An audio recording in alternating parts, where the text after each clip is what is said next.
Ancient humans survived tooth pain without dentists.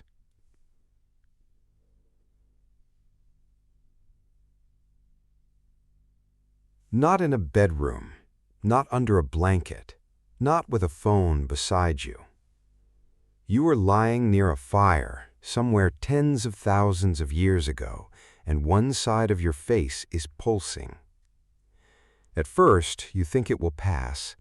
Then the pain moves deeper, into the jaw, into the ear, behind the eye. Today, this is when you call a dentist. You get an X-ray, you get an injection, you get antibiotics if the infection is serious. Maybe someone says the words root canal, and you panic a little. But at least there is a plan. Now remove all of that. No dentist, no anesthetic, no antibiotics, no clean clinic, no bright light, no appointment. Just your tooth, your tribe, and whatever the earth can offer. So here is the question. How did ancient humans survive tooth pain? Because for most of human history, a bad tooth was not just painful. It could make you weak, it could stop you eating, it could spread infection, and sometimes it could kill you. Ancient survival was never just about the size of the problem. It was about what the problem stopped you from doing. If your tooth hurt badly enough, you could not chew. If you could not chew, you could not eat enough. If you could not eat enough, you weakened. If you weakened, you could not walk far, gather food, carry a child, hunt, make tools, or defend the group. And if the pain came with swelling, pus, fever, or a bad smell, the danger was no longer only in the tooth, it was inside the body. The terrifying thing is that ancient people did not need microscopes to know this. They could see the pattern. A swollen jaw was bad. A fever with mouth pain was worse. A person who stopped eating was in trouble. They may not have known the word bacteria, but they knew when the body was losing.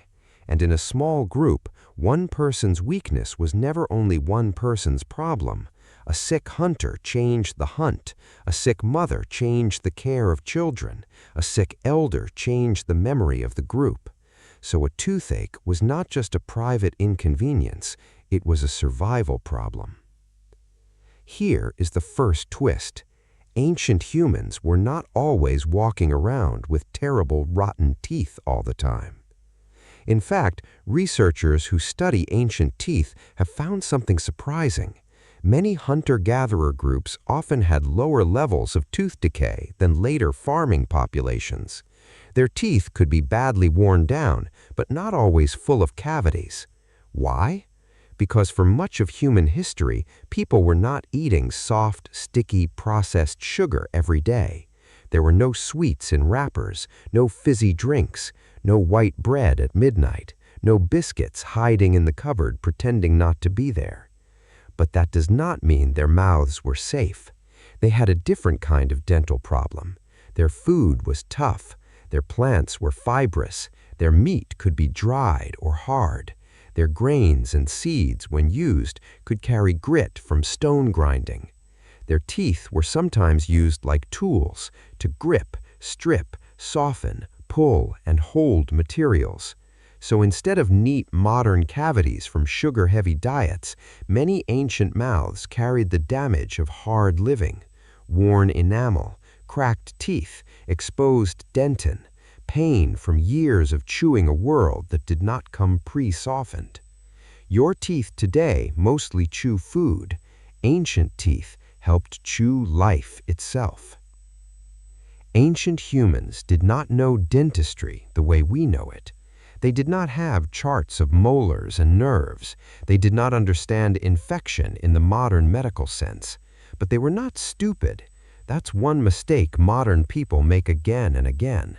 We confuse lack of technology with lack of intelligence. Ancient people did not have dentists, microscopes, X-rays, or medical textbooks, but they had something powerful. They had observation. They watched bodies every day. They watched which foods made pain worse. They watched what happened when a tooth cracked. They watched swelling. They watched fever. They watched who recovered and who did not. And they remembered. That memory was medicine. If someone chewed a bitter bark and the pain eased, people remembered. If warm water helped, they remembered. If pressing a resin or waxy material into a painful crack gave relief, they remembered. If a tooth had to be removed before swelling spread, they remembered that too. This is how knowledge lived before notebooks, before dental schools, before search bars. Not in textbooks, in elders, in mothers, in healers, in the person who had seen this pain before and knew what was worth trying. The first response to tooth pain was probably not dramatic. An ancient person with a pulsing jaw would avoid chewing on that side, rinse the mouth with water if water was nearby, hold the face with one hand, rest near the fire, and wait to see if the pain passed. But if the pain did not pass, the group had to try something. Across human history, people used local plants for pain, swelling, fever, and wounds long before pharmacies existed. Some plants were chewed, some were boiled, some were crushed into pastes. Some resins and waxy materials may have been pressed into cracks or painful spaces. But there was no single ancient toothache cure. A forest group had one set of plants, a river people had another, a desert group had different answers. A dry grassland or desert gave fewer choices, so people had to know exactly where to look. The medicine cabinet was the landscape. That is why knowledge mattered so much. The person who knew roots mattered. The person who knew bark mattered. The elder who remembered what helped another painful mouth mattered. In a world without dentists, memory itself was medicine. And this is not just imagination. Archaeology gives us small but powerful clues. In Slovenia, archaeologists found a human tooth about 6,500 years old with beeswax packed into a crack in the crown. We cannot know exactly what that person felt, or whether the wax was placed before or after death, but it suggests that ancient people were paying attention to damaged teeth and trying to protect them. That detail is surprisingly moving. Someone saw a cracked tooth. Someone took beeswax, a material that could soften, stick, and harden. Someone pressed it into the damage. Maybe it reduced pain. Maybe it protected the tooth for a while. Maybe it failed. But the attempt matters. It tells us ancient humans were not just sitting in pain and doing nothing. They were experimenting. They were touching the problem. They were testing materials from the world around them. They were trying to make suffering bearable. And there are older hints, too. Researchers have reported evidence from northern Italy of a tooth around 14,000 years old where a cavity appears to have been deliberately cleaned or scraped with a sharp stone tool. Just imagine that for a moment. No dental chair, no anesthetic, no polished metal drill, just a painful tooth, a sharp tool, and someone brave enough or desperate enough to try. It sounds horrifying today, but in that world, doing nothing could be worse. Sometimes the tooth was too broken, sometimes the swelling grew, sometimes the pain moved from the mouth into the jaw and the face, sometimes fever arrived. And when that happened, the group may have faced the darkest option. The tooth had to come out. This would not have looked like modern dentistry. There may have been fingers, pressure, a wooden wedge, a bone tool, or a sharp stone. Someone may have held the person steady while someone else tried to loosen the tooth. It would have been painful, very painful. But ancient survival often meant choosing the pain that might save you over the pain that would slowly destroy you. And this is where tooth pain becomes more than a medical story. It becomes a story about trust. You had to trust the hands near your mouth. You had to trust the person holding the tool. You had to trust that the group was trying to save you, not hurt you. Long before clinics, long before dentists, long before written medicine, human beings were already doing something deeply human. They were trying to help each other through pain. Now here is the second twist. Farming changed the human mouth. Agriculture gave many communities more reliable food. It helped support larger groups, villages, and eventually cities. But it also changed what people were chewing every day. More grains, more starches, more foods that could stick to teeth, more grinding stones that could leave tiny grit in the food.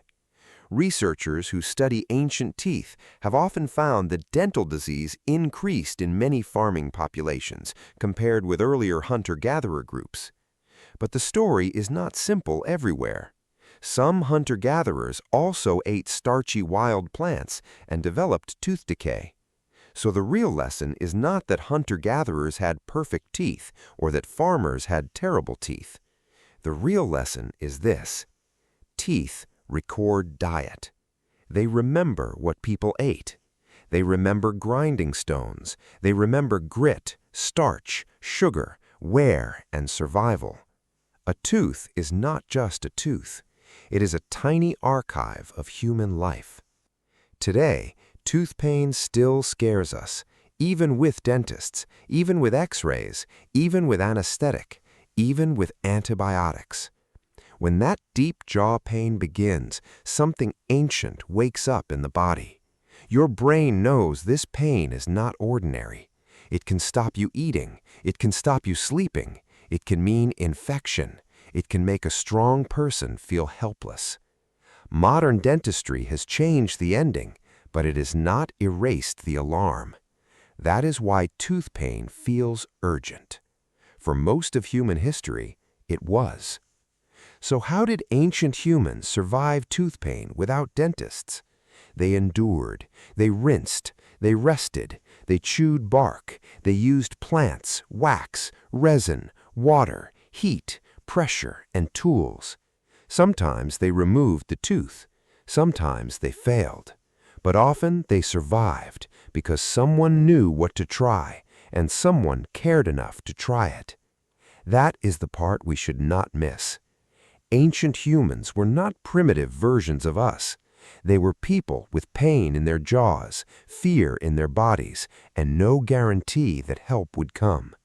And yet, help did come. From memory, from plants, from hands, from the group. The first medicine was not always a pill. Sometimes it was attention. Someone noticing your pain, someone remembering what worked, someone staying beside you until the worst had passed. So the next time you sit in a dentist chair under a bright light waiting for someone to fix the pain, remember this. For most of human history, that light did not exist, but the need to help each other did. And that may be one of the oldest medicines we have. If this story made you see ancient humans differently, subscribe to Ash and Origins for more forgotten survival stories of the body, family, fear, and care that shaped who we are today.